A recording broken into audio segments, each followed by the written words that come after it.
who, by the end of the week was talking about how, people in Chicago are demanding that we do this. The beautiful black African-American ladies in particular are looking for our help. April?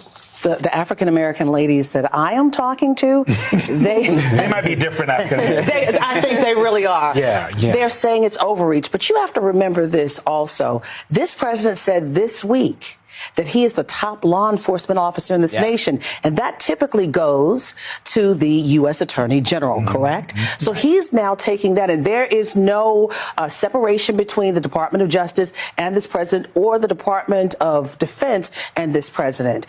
These are all working in concert together in order to damp down crime. As crime has gone down, stats have showed all across the nation, particularly in urban areas, crime has dropped. But here's the big question that no one is asking. As the president, that's right, lean in.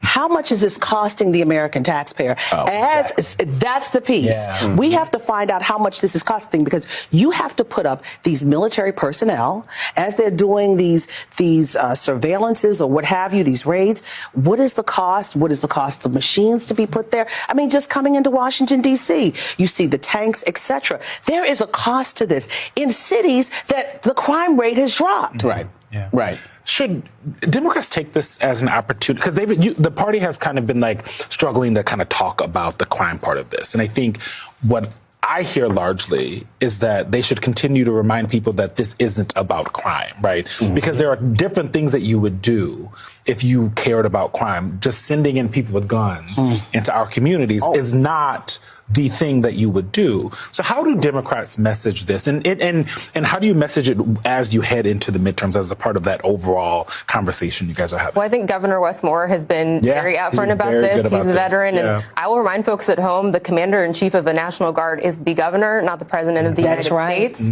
And you're right. This is not about making people feel safe. Everybody should feel safe. I think Democrats have no problem saying that, working on that. And like you said, in a lot of these cities, crime is actually on the decrease, on the decline. And I think that's why Governor Moore invited the president to Baltimore to walk around with him and the mayor to show him exactly what it means to bring public safety, make people feel safe.